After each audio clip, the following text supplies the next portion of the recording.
आप तो भगवंत के प्रचारक हो और आपका ज्ञान जो है वो सर्व सृष्टि के लिए परमात्मा के मार्गदर्शन में बहुत ही लोगों तक पहुंच रहा है। आपके मार्गदर्शन से लोग पवित्र की तरफ और प्रगति की तरफ जा रहे हैं, उनका जीवन कल्याण हो रहा है। तो आप इस प्रगति के बारे में या लोगों को क्या यानी मार्गदर्शन करोगे? आपने जो प्रश्न पूछा है वो बहुत बड़ा प्रश्न है। मैं समझता हूँ कि परमात्मा हम सभी को पाल रहा है और दिशा भी दे रहा है जीवन में, और हर मनुष्य को बुद्धि नाम की चीज़ दी है भगवान ने। उस बुद्धि का जब हम उस बुद्धि का शुद्ध स्वरूप में जब हम उपयोग करते हैं, तब हर आत्मा से या हर व्यक्ति से एक अच्छा कार्य का ही निर्माण होता है। तो मैं कोई मार्गदर्शन तो करता नहीं हूँ लोगों को कि आप ये करो वो करो, मगर मेरा हमेशा ये प्रयास रहा है कि मैं अपनी बुद्धि को शुद्ध करने का प्रयास करता हूँ ताकि मेरे द्वारा एक अच्छा कार्य हो सके। और आज देखिए कि राम मंदिर भी निर्माण हो रहा है, ये भी एक शुद्ध बुद्धि का ही परिणाम है। राम मंदिर वही यहीं पे था और राम की आस्था भी हमारे पूरे भारत में थी, लेकिन उस आस्था को जो पुनर्जीवित करने का जो आज महाकार्य इस देश में जिन व्यक्तियों द्वारा या जिन महात्माओं द्वारा हो रहा है, यह भी एक शुद्ध बुद्धि का ही परिणाम है। और हम सभी लोग उसी परमात्मा के बच्चे हैं सभी उसी की संतान हैं। तो ऐसी कोई बात नहीं कि परमात्मा को सिर्फ एक दो संतान ही बहुत अच्छी है और बाकी संतान उसको पसंद नहीं आई होगी। सब उसी के ही है, बिगड़े हुए भी उसी के हैं और अच्छे भी उसी के हैं। सबको अपनी बुद्धि को शुद्ध करने में ज़रा प्रयास करना चाहिए ताकि सभी लोगों से इस जीवन के लिए कुछ अच्छा योगदान हो सके।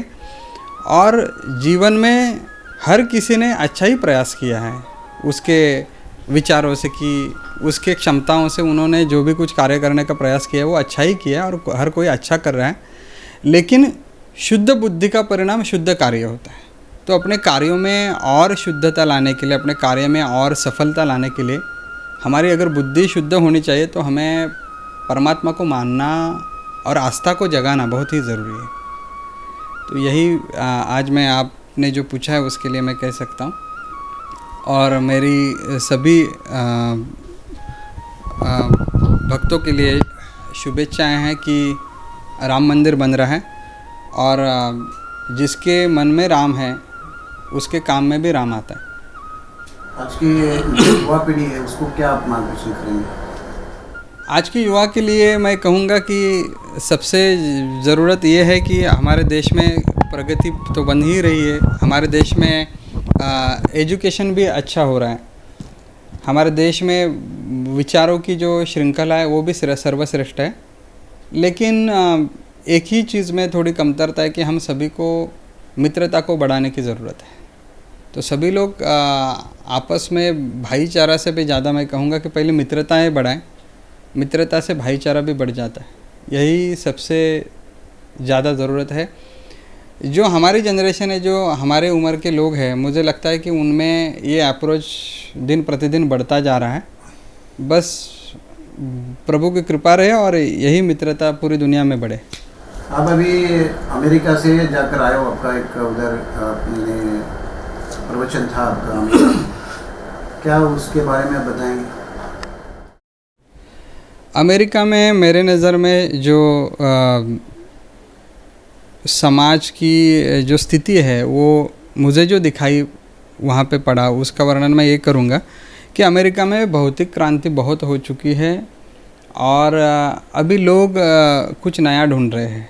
लोग किसी वस्तु के शोध में अब नहीं हैं, बल्कि विकसित जो देश है उनकी सभी की स्थिति अब थोड़ी थोड़ी ऐसी होने लगी, ऐसे मुझे दिखाई पड़ रहा है। जो विकसित देश नहीं है उनकी स्थिति अलग है, वो भौतिक साधनों के पीछे पड़े हैं क्योंकि वहाँ पे अभी भी भौतिक संपन्नता आई नहीं है। तो अमेरिका में मैंने ये देखा कि लोग कुछ जो नया ढूंढ रहे हैं वो किसी वस्तु की बात नहीं कर रहे, वो किसी टेक्नोलॉजी की बात नहीं कर रहे, लोग इंसान को ढूंढ रहे हैं। अमेरिका में बहुत साधनों का विकास होने के कारण इंसानियत नाम की जो चीज़ है, या इंसानियत नाम का एक बहुत अमूल्य जो एक जीवन का गहना है या पहेली है, वो कई खोई है। और अमेरिका के पहुँचे हुए लोग, अमेरिका के बहुत डेवलप्ड लोग अब इंसानियत खोज रहे हैं, और इंसानियत की खदान है, उस खदान का नाम है आध्यात्मिकता, जो कि भारत के मिट्टी में है। भारत को लैंड ऑफ एनलाइटमेंट इस नाम से भी पुकारा जाता है, जो कि अमेरिका के स्थानिक लोग बोलते हैं। मैं जिन जिन लोगों से मिला हूँ वो लोग बहुत गर्व के साथ कहते हैं कि आपका बहुत स्वागत है, क्योंकि आप उस भूमि से हो जहाँ पे मनुष्य जीवन में सर्वश्रेष्ठ क्रांति होती है।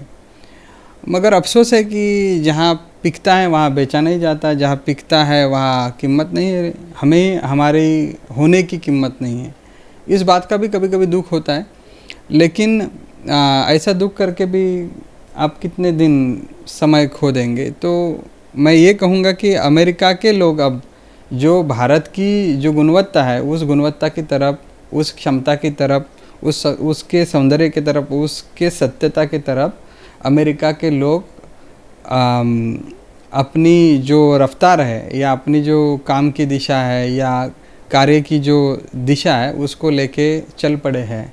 और बहुत जल्द जो भारत के जो महान सिद्धांत है, भारत की मिट्टी के सिद्धांत है, इसकी खुशबू, इसकी सौगंध अमेरिका के व्यक्तित्व में आना शुरू होगा, और फिर दुनिया उसी को फॉलो करेगी, क्योंकि जो अमेरिका करती है वही दुनिया फॉलो करती है। यही समाज का ट्रेंड रहा है। और मैं ये कहना चाहता हूँ कि कोई ज़रूरत नहीं कि हम अमेरिका को ही फॉलो करें। हर व्यक्ति ने अगर स्वयं की पहचान की तो उसे समझ में आएगा कि उसके अंदर किस चीज़ की खुशबू है, किस चीज़ की उसके अंदर गरिमा है, और उस गरिमा की अगर वो साधना करे तो जिस भूमि में हम पैदा हुए वह सर्वश्रेष्ठता समाज को मान्य करनी ही होगी।